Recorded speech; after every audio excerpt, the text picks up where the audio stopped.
every story appears ordinary till you see the core side of it. And what you're looking for is the story behind the news. We bring it to you from Lagos, the commercial capital of Nigeria. Giving you all sides and political stories round the clock. Every detail from the start line to the final whistle. CoreTV News, expanding your view.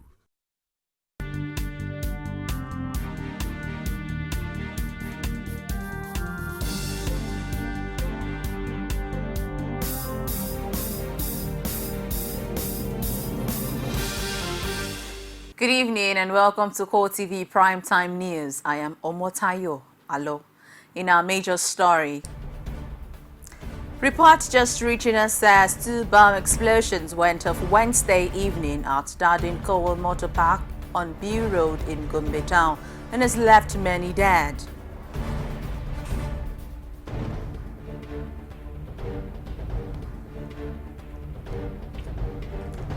Also in this program, the presidency has confirmed that President Muhammad Buhari rejected the idea of gay marriage as soon as it was raised in the course of his ongoing official visit to the United States.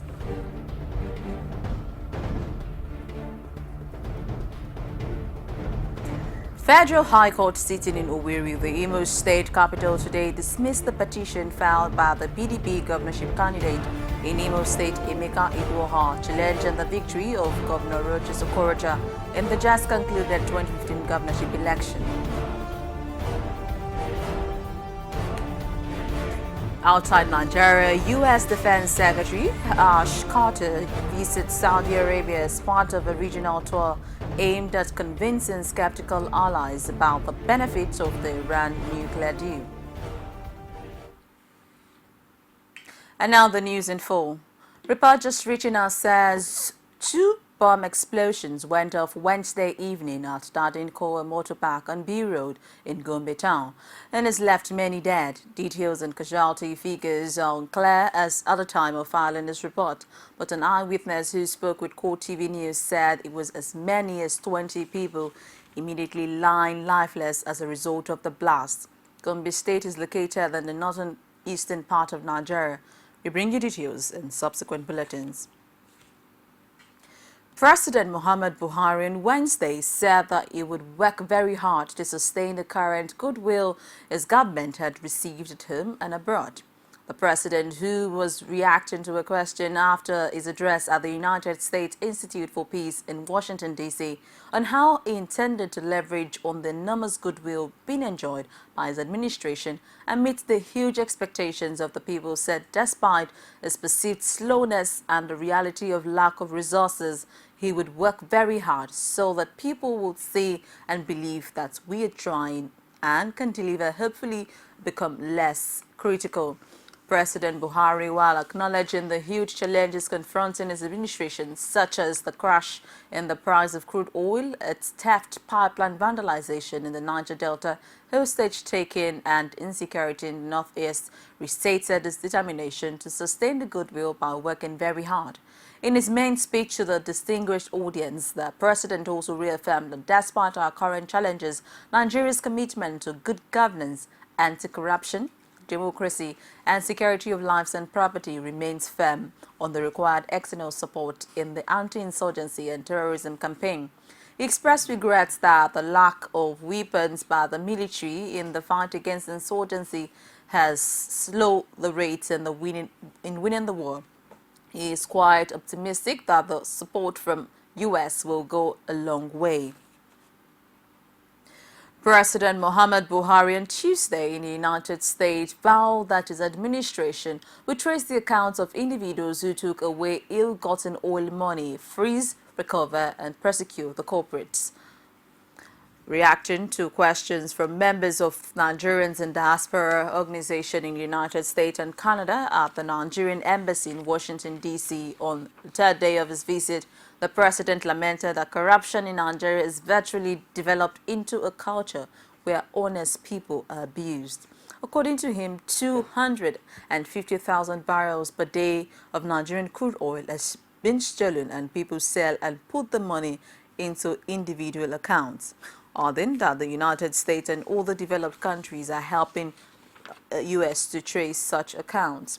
The president, who expressed skepticism on the existence of oil subsidies, said if subsidy was removed, transport, housing and food prices would go out of control and the average worker would suffer untold hardship. The presidency has confirmed that President Muhammad Buhari rejected the idea of gay marriage as soon as it was raised in the course of his ongoing official visit to the United States. Special Advisor to the President on Media and Publicity, Femi Adesina, disclosed this through his Twitter handle on Wednesday. He said the issue was raised in one of the meetings the President attended on Tuesday in Washington, D.C., but did not disclose who brought it up and where. The presidential spokesman said his principle was emphatic that sodomy is against the law of Nigeria and abhorrent to our culture. The National Union of Road Transport Workers expressed confidence in the ability of President Muhammad Buhari to wage a successful war against corruption in the country. The transporters say a successful crusade would help save the country from economic collapse. Yasin Najim expressed his union's conviction during a courtesy call on Vice President Yemi Osinbajo at the Presidential Villa, Abuja. Cognizance of your zero tolerance against corruption, especially during your tenure as the Attorney General and Commissioner of Justice of Lagos State, we are optimistic that you and His Excellency President Muhammad Buhari will continue to involve creative way towards stamping out corruption and insurgency so as to advance the economic prosperity and peaceful coexistence among the Nigerian populace. Register our total support to your administration in view of the purposefully and transparent leadership you are providing to the Nigerian nation, while urging you to keep it up. May I once again re-emphasize that despite the enormity of the task before you and President Muhammadu Buhari, we have implicit confidence in your ability to meet the challenges ahead. So we are the ones who are responsible for ensuring that this country is well run. We are the ones. President Buhari has said, and I'm sure that when you do get an opportunity to meet him, he will restate this to you. He has said that what this government wants to do is to represent a transparent and open government, a government that believes in the rule of law, a government that will fight corruption, a government that believes that the people of this country, especially the common man, must enjoy the fruits of the produce of this country. Whatever it is that this country has, it must be available in terms of opportunity, in terms of provision for every Nigerian, especially those who have no voice. That is what this government stands for. And we'll keep repeating it, and we'll also demonstrate it by action.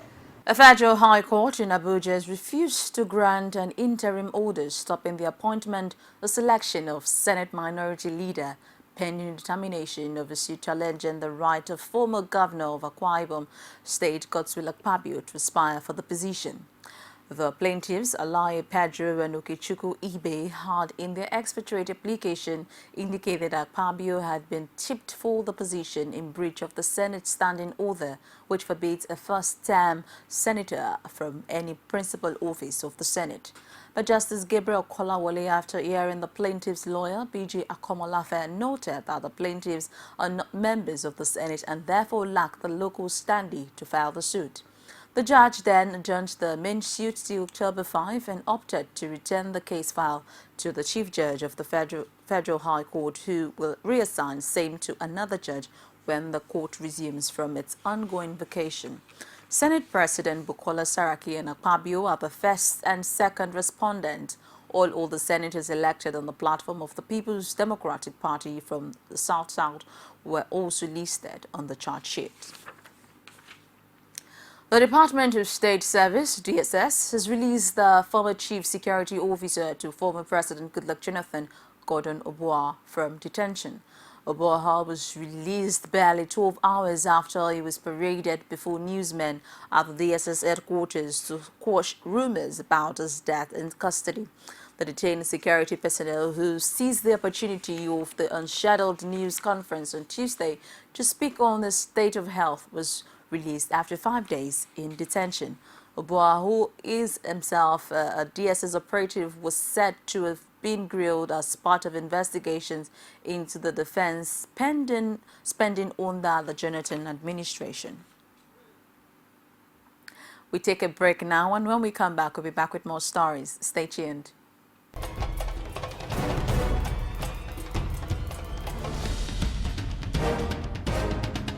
This is what the people are saying. You don't run a big economy with generator. They need to do more in terms of energy and power. Many things to do for this Nigeria about lights, water, and new TT.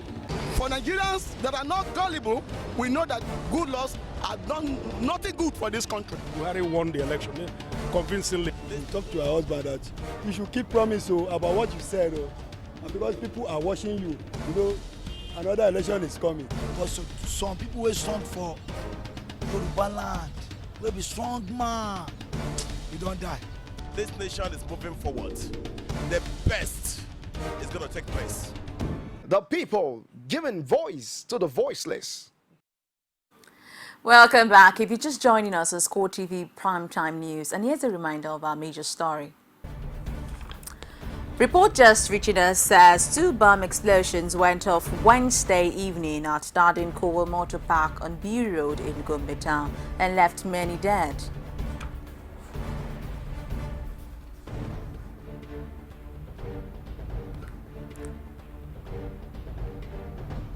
The presidency has confirmed that President Muhammad Buhari rejected the idea of gay marriage as soon as it was raised in the course of his ongoing official visit to the United States.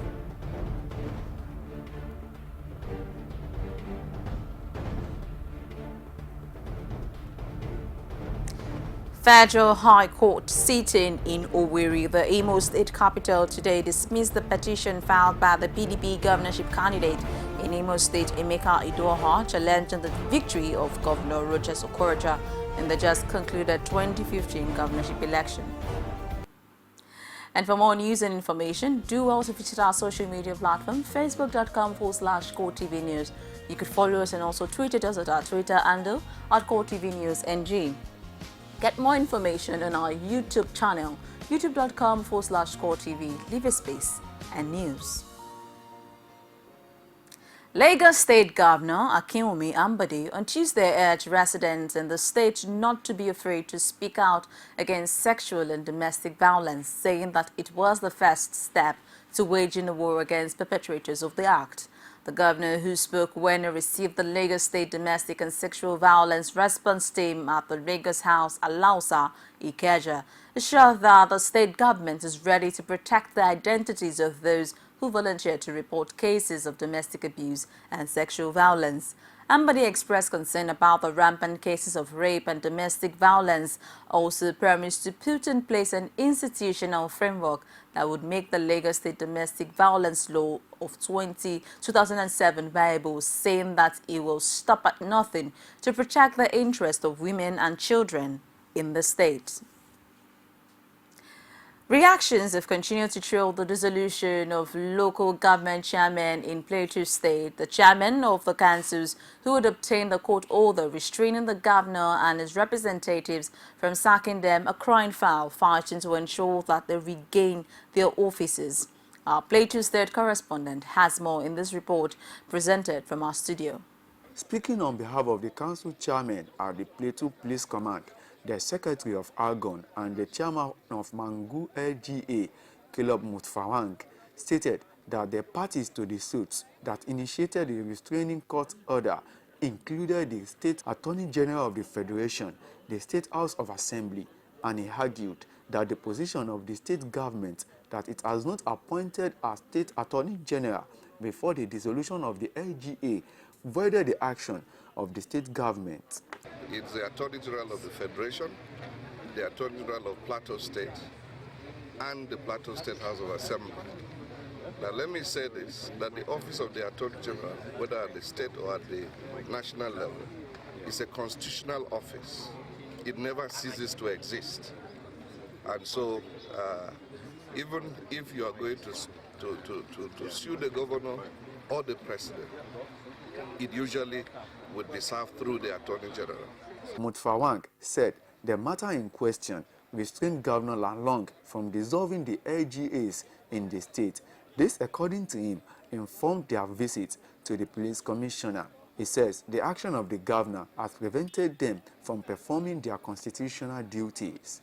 Now, the court order is very specific, restraining the government, all its agents, privies, and anybody connected with government from doing anything that will amount to tampering with the tenure of elected local government councils before the expiry of their tenure.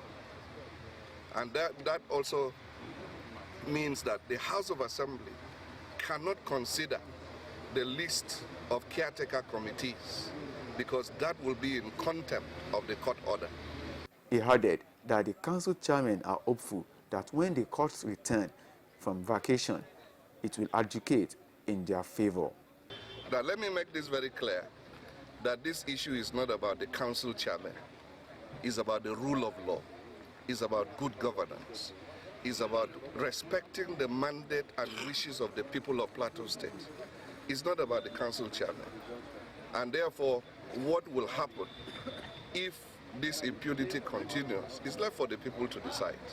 But I also believe that when the court returns from its vacation, they will also take appropriate measures to ensure that the sanctity of the court is not trampled upon.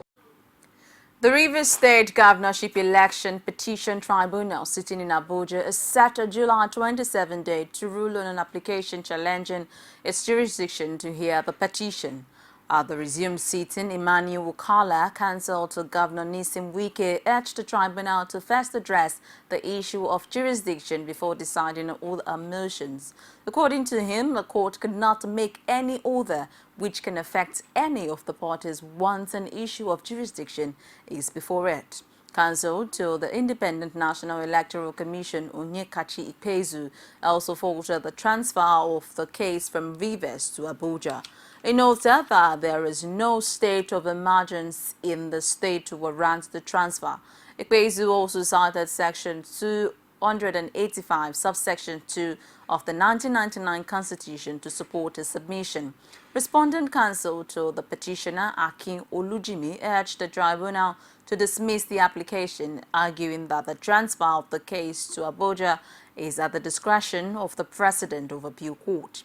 The tribunal chairman, Justice Mazu Quindiga, consequently adjourned the sitting after counsels in the matter finished the argument on the application. Federal High Court sitting in Owerri, the Imo State capital, today dismissed the petition filed by the PDP governorship candidate in Imo State, Emeka Idoha, challenging the victory of Governor Rochas Okorocha in the just concluded 2015 governorship election. Justice David Wem, being the chairman of the tribunal, dismissed the petition on the grounds that the petitioner abandoned their petition, having failed to pay for the pre-airing notice within the 7 days stipulated in paragraph 18, subsection 1 of the ruling guarding election petition proceedings. Well, it was a moot point, a very novel one, which nobody has ever addressed in the annals of Nigerian jurisprudence. It happened that we discovered that the pre-hearing notice filed by the petitioner was submitted on the 23rd of June. But he later went and paid for the filing on the 3rd of July, which was clearly outside the 7 days prescribed by paragraph 18 of the first schedule to the Electoral Act. So we latch on that. And the question now was whether what was paid for. There were two questions really that we posed for determination. Whether mere submission of the letter for pre-hearing notice without payment was valid, and whether the payment made is also a payment made on the 3rd of July will validate the pre-hearing notice that was submitted. The court decided to rule on the pre-hearing notice application on the ground that application for pre-hearing notice was a jurisdictional matter. That was a surprise to me because the 3 Supreme Court authorities I gave him stated clearly that it was not jurisdictional. For the Court of Appeal to have been used to override a Supreme Court decision as recent as 2013 and 2014. Victory in court is Imo's victory. This is again revalidation of Imo's mandate to Owele Rochas Okorocha-led government. The election was held April 11th, and the rerun was on the 25th of April. And those are reassuring victory for us, and they decided to go to court. And today the court has spoken, and that shows that the victory is Imo's victory. Hundreds of aggrieved civil servants in Kaduna State government are protesting against what they say is an attempt to brand them as ghost workers. The accused government officials involved in the ongoing verification exercise of refusing to give them their salary checks after being verified. Amina Anebe has more in this report presented from our studio. These government workers stormed the NUJ Secretariat as early as possible in protest. Their mission is to draw attention to what they see as an act of injustice. They claim to have been employed for years but have not been able to withdraw their salaries after verification. Captured, some of us, and some have not yet been captured. Now the principal problem that is taking us here is to get our check. 2 months ago, I check, come today, come tomorrow, every day from Zaria, some from Kafanchan. Now we got tired. It's like they are even playing with over our intelligence. You meet this banker who say, go to your ministry will send you back to them. And today is the closing date. Mind you, these people are contractors, these bankers, they are on contract. As we live here, we intend to go to the government house and to lay our complaint so that His Excellency Erufai should help us. The aggrieved workers blame the situation on some of the officials involved in the exercise. Some people, they use temporary voters card to give them their check. But in turn of some people, they will refuse to give them the check. Now there are some people who are sick. We brought them, they are right there they are right there at the center in the cars. They cannot even go out of their cars. We tried to get to the bank. How will those people be verified? They said they have nothing to do with them again. Government officials have not commented on the development, but the state government is insisting on verification of its workers as part of steps to cut the costs of governance. Prospective corps members who graduated with first class and distinction will be posted to tertiary institution as their place of primary assignment. This was the directive given by the Director General of the National Youth Service Corps, Brigadier General Johnson Olumi, at the 2015 Batch B pre-mobilization workshop in Kaduna State. Amina Nebe has more in this report presented from our studio. The workshop, which is aimed at eliminating difficulties confronting prospective corps members while undergoing call-up formalities, also ensures that the mobilization process is transparent and in compliance with the 21st century. Affords stakeholders the opportunity of reviewing the past mobilization exercise as well as providing solutions to identify gray areas. It is hoped that the participants will use the opportunity provided to come up with decisions that will further improve the mobilization process of the NYSC for better service delivery. Director General of the National Youth Service Corps, Brigadier General Johnson Oluwawumi, says the scheme will cautious of its role of mentoring youth for national unity development and self-reliance. It will always introduce measures aimed at reinforcing its operative for more impact. The scheme will, as from this 2015 Batch B call-up exercise, make some changes in the registration portal to make the mobilization process more effective. The National Youth Service Corps says it will continue to use ICT to enhance efficiency and eliminate challenges in youth development. We take another break now, and when we come back, we'll be back with foreign business, sport, and entertainment stories. Stay tuned. You can now watch CoreTV News live from anywhere in the world on our website www.coretvnews.com. Click on Live TV on our website and watch us live. And welcome to CoreTV Primetime Days. To follow us on Twitter, click on Twitter icon on our website. On Facebook, click on the Facebook and YouTube to see all our previous news production. You can also watch us live on YouTube. Click CoreTV, leave a space, then news. CoreTV News, a 24-hour news station.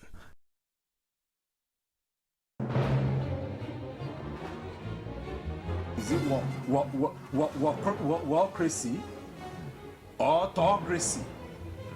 Or what type of crazy is that? Except crazy. News making the headlines. Black Maria is to carry criminals, child looters that are in government today. Sometimes it gets confrontational. Slap you in the face. They don't put words into my mouth. Whatever it is that will bring our military to disrepute.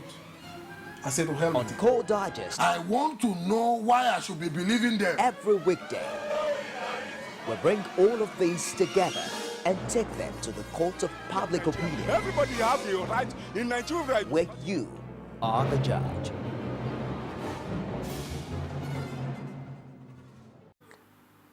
And from outside Nigeria, a long-time Al-Qaeda operative, Al-Fadli, was killed in a U.S. airstrike in early July while traveling near Samadar, Syria.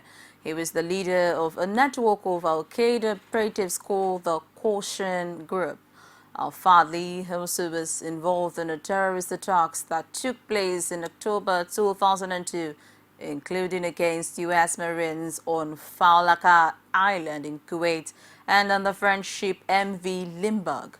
According to Navy Captain Jeff Davis, Al-Qaeda element in Iran led by Al-Fadli working to move fighters and money through Turkey to support Al-Qaeda-affiliated elements in Syria. Al-Fadli also is leveraging his extensive network of Kuwait jihadist donors to send money to Syria via Turkey. Nuclear deal. U.S. Defense Secretary Ash Carter visits Saudi Arabia as part of a regional tour aimed at convincing skeptical allies about the benefit of the Iran nuclear deal, as he is also to hold meetings with King Salman as well as the Saudi Minister of Defense before heading back to Jordan for a meeting with the Jordanian military leadership. He flew to Jordan from Israel, where he met with Prime Minister Benjamin Netanyahu to provide assurances of continued U.S. security support following the Iran's nuclear agreement. Carter, who is first cabinet-level U.S. official to visit Israel since Iran agreed last week to cap its nuclear weapons program in exchange for a partial lifting of economic sanctions against it, says relations between the United States and Israel have been strained by the agreement.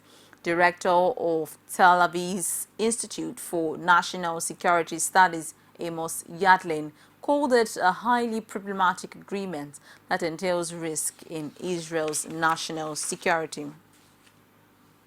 Polls have been closed in Burundi's presidential election, which incumbent Pierre Nkurunziza is certain to win after running unopposed, as most of the polling stations opened at 6 a.m. But voter turnout was low in neighborhoods rocked by weeks of violent protest. In the neighborhood of Sibitoke, only 15 people out of 400 registered voters showed up to cast ballots by midday, and electoral officials said there had been some gunfire around the polling station a few hours after voting began. The election went ahead despite an opposition boycott month of anti-government protests and appeals from the international community for the president to step aside, as critics said Nkurunziza should not be eligible to serve another term. But Burundi's constitutional court has ruled he is eligible because he was chosen by lawmakers and not popularly elected for his first term. The U.S. State Department said Tuesday that by going ahead with the election, Burundi's government could lose legitimacy in the eyes of its people and might unravel the Arusha agreement that ended the country's civil war. North Korea is preparing to launch a new long-range rocket later this year as it has completed upgrades at its Seoul launch facility located near the border with China, and the upgrades include installation of a 67-meter tall launch tower which is capable of handling a rocket twice the size of North Korea's UNHA-3 rocket, which put a satellite in orbit in December 2012. The official says it has received intelligence that North Korean leader Kim Jong-un has ordered the launch of a long-range missile in October to mark the 70th anniversary of the North's ruling Workers' Party, and it has detected signs of water pairs to be the manufacturing of a long-range rocket at an arms factory near Pyongyang. North Korea is banned on the UN Security Council resolutions from conducting tests that use ballistic missile technology. And now to business.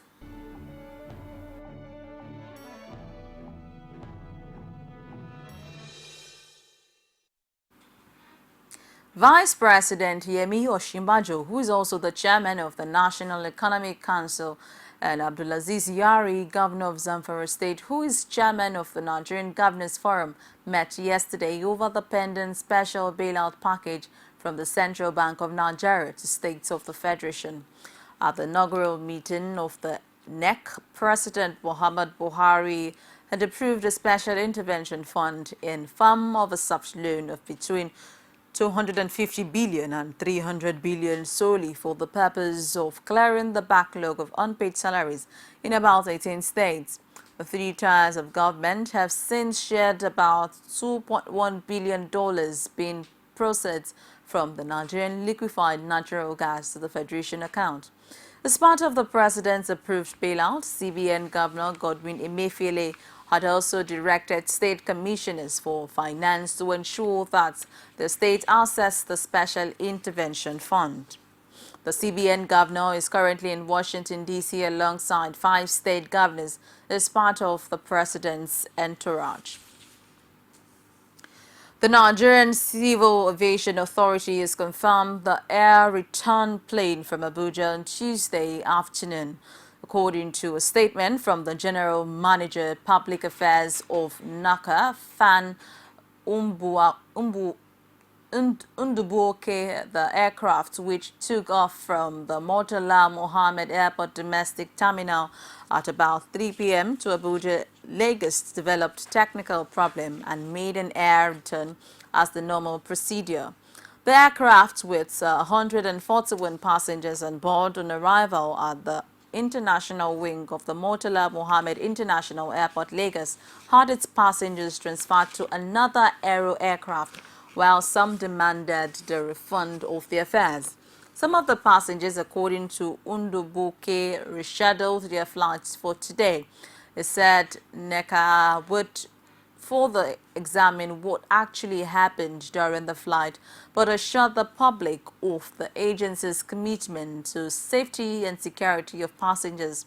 The airline also explained that flight NG127 made an airline return as a result of a burst tire, which occurred just as the airplane was taking off. And now to sports.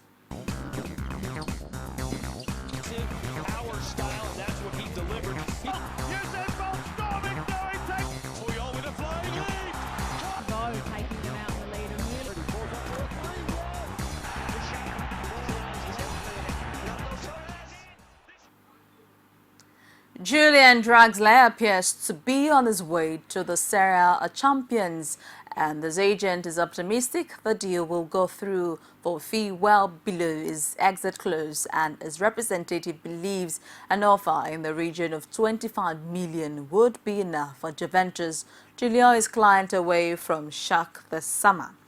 The Sarah champions are desperate to add the creative midfielder to the squad ahead of the 2015-2016 campaign, and have marked Drixler as the perfect addition, as Juventus sporting director Fabio Paratici, who recently traveled to Germany to iron out a deal, and Shakhtar's host held admitted on Tuesday that the Bundesliga have given Juventus permission to open talks with the 21-year-old.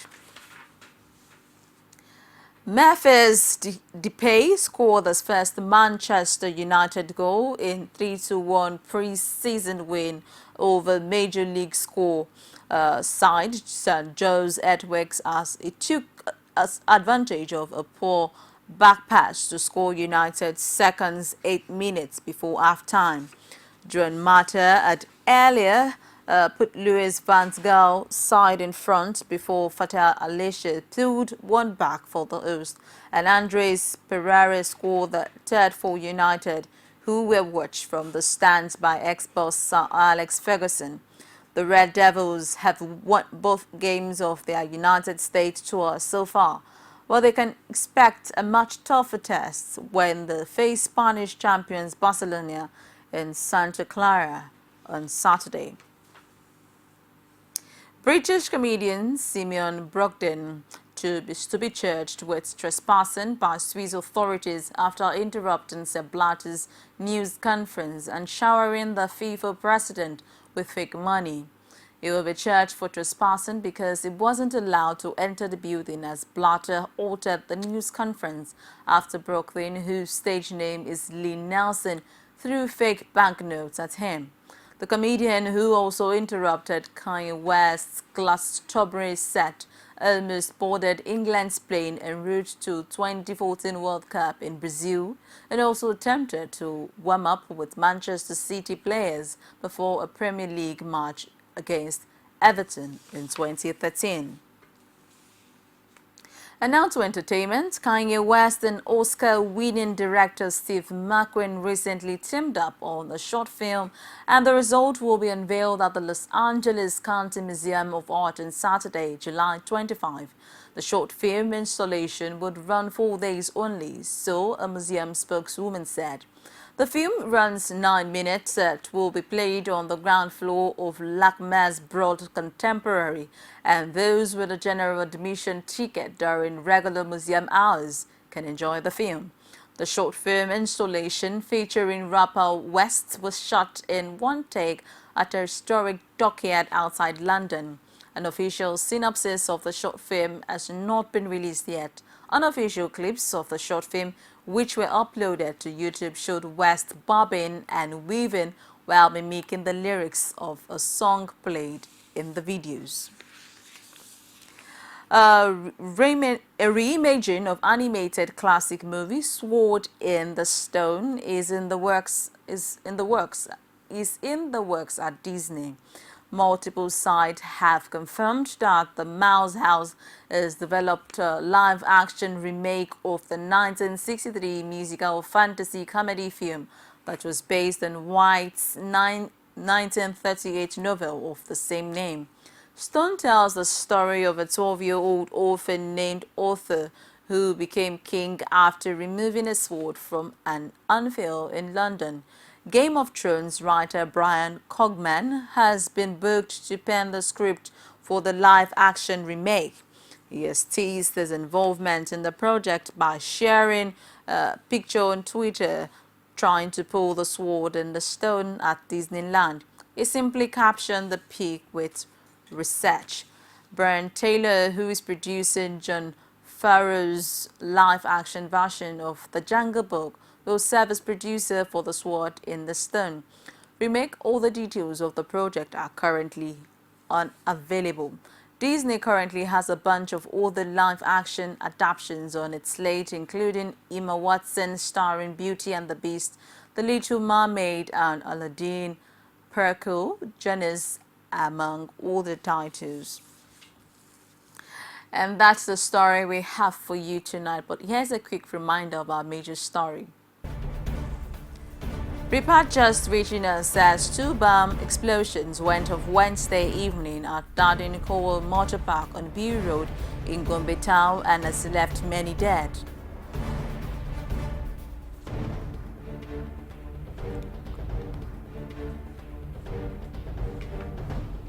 The presidency has confirmed that President Muhammad Buhari rejected the idea of gay marriage as soon as it was raised in the course of his ongoing official visit to the United States.